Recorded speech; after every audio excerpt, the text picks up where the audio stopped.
There is an old saying, every rose has its thorn, and how true that is.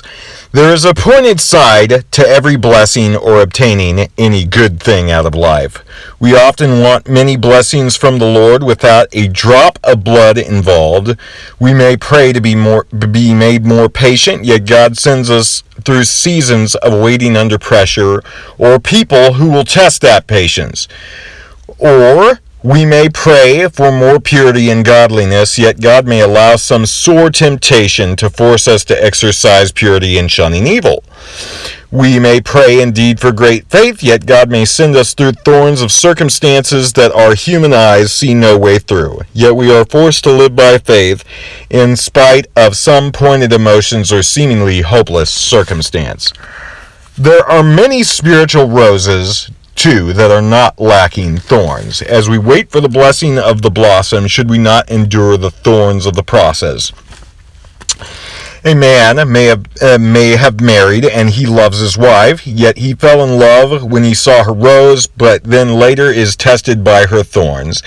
As if there were a perfect relationship or marriage without pointed edges to anyone you dare to get somewhat close to.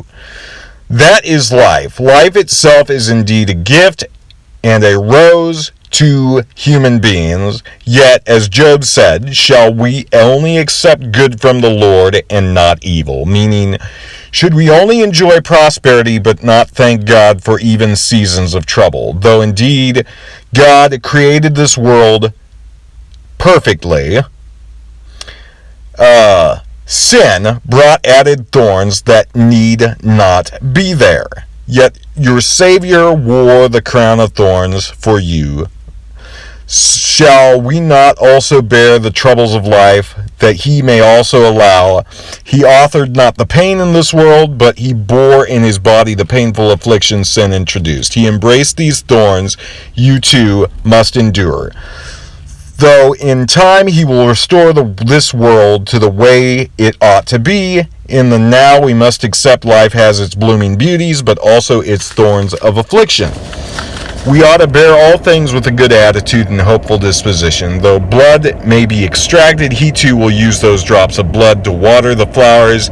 He will in season cause to bloom brighter than before. Seasons of testing, as painful as such pointed thorns are, they may spill blood and cause painful jabs, yet behold, we endure those until the springtime of the Lord's favor comes and the flowers bloom.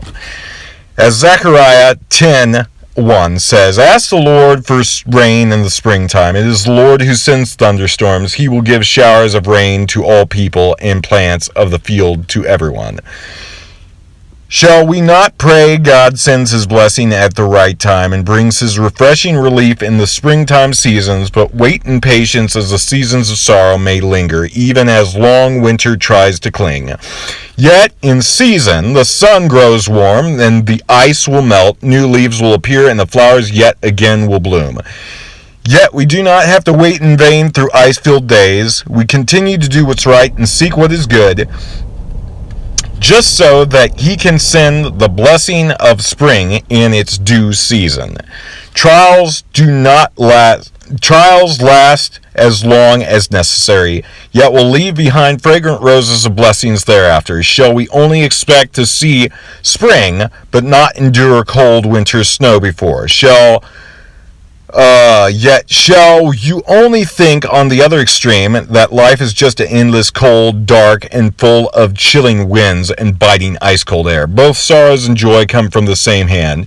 Just as cold winter snows, as well as spring air and flowers to bloom, flowers that do bloom are too a work of his hand.